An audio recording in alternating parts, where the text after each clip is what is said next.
Let's be real, people. People pleasing feels like the nice thing to do. You go along with things, you don't rock the boat, you keep the peace, and that's good, right? Well, not exactly, because here's what people don't tell you. People pleasing, it isn't about kindness, it's about fear. Fear of conflict, fear of disapproval, or fear of making someone uncomfortable. And in a relationship, that fear doesn't just affect you, it affects your partner, your connection, and your ability to build something real. So today, we're breaking down 3 ways people pleasing secretly damages relationships and what you can do instead. I'm Jordan Travers. I'm a licensed therapist. And if you're ready to stop shrieking yourself in love, let's get into it.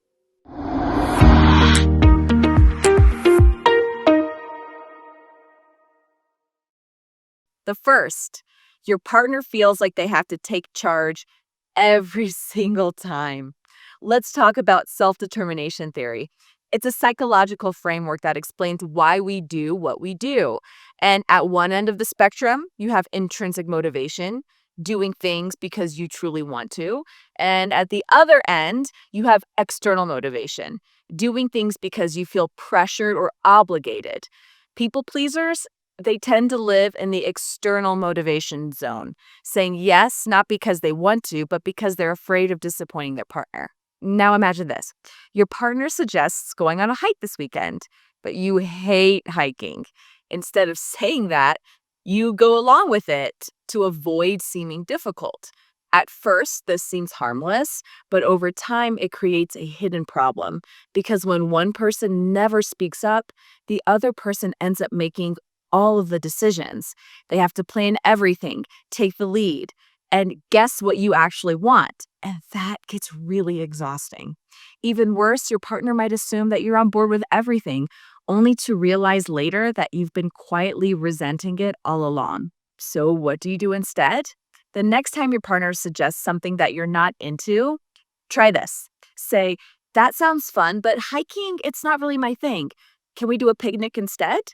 You're not starting a fight, you're offering a real choice. And that makes your relationship more balanced and honest. The second, bottling up your feelings will eventually break trust. Here's something most people don't realize: people pleasing and trust issues go hand in hand. Think about it. If you never express your real thoughts, needs, or frustrations, your partner has no idea of what's actually going on inside your head. At first, you suppress the little things. You let things slide because you don't want to make a big deal out of them. But after months, maybe even years of silently tolerating things that bother you, one day you explode. And suddenly your partner's like, well, wait a second. You've hated this all along.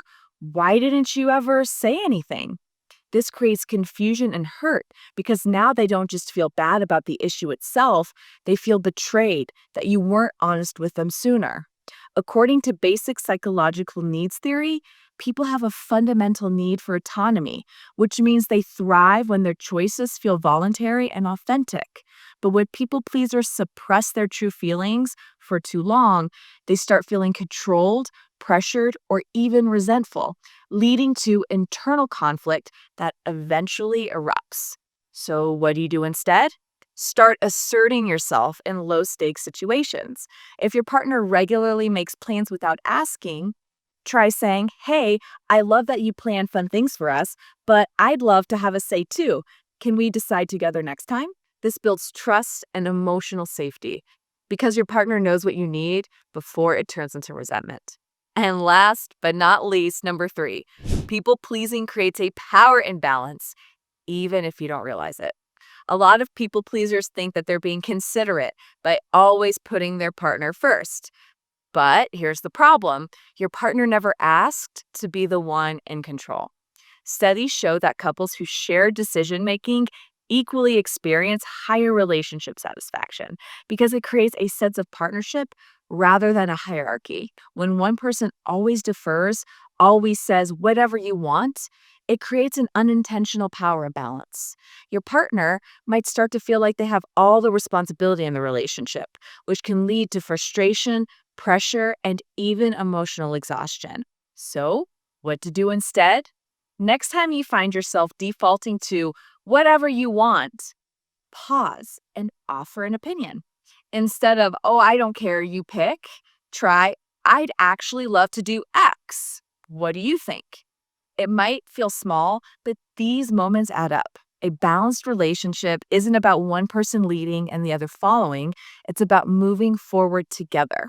People pleasing isn't just a habit, it's a survival instinct.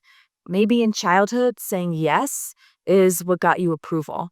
And maybe in past relationships, avoiding conflict meant avoiding rejection. But here's the thing, you aren't in survival mode anymore. In a healthy relationship, your needs aren't a threat, your boundaries aren't a burden, and love isn't something you have to earn by being easy to be around. Because real intimacy isn't built on pleasing each other, it's built on knowing each other. And your partner can't truly love you if you're hiding half of yourself just to keep the peace. So ask yourself, are you fighting for their approval or are you fighting for a real connection? Because the relationships that last, they're not the ones where everything is smooth and easy. They're the ones where both people feel safe enough to be real. So, your homework this week, I want you to try the pause and rephrase challenge. For the next 24 hours, catch yourself in a moment where you're about to say something just to be agreeable. It could be a simple, sure, whatever works, or yeah, that's fine when it's really not. When that moment comes, I want you to pause. Instead of your default answer, rephrase it with just 10% more honesty. If you're about to say, yeah, I don't care, try, I don't have a strong preference, but I think I'd enjoy X. If you're about to say, sure, that sounds great, when it doesn't, try, I could go along with that, but actually, I'd rather your alternative. Or if you're about to say, whatever you want, try, I'd love for us to decide together. This isn't about suddenly becoming confrontational. It's about testing what happens when you show up a little bit more. And when you do, pay attention to your partner's reaction. See how they respond when they actually get to know the real you. Because love doesn't come from being agreeable, it comes from being seen. And if you're ready to go deeper, take the relationship satisfaction scale, and I'll link it below. If this hit home, like the video, subscribe for more, and tell me in the comments what's one truth that you've been holding back in a relationship.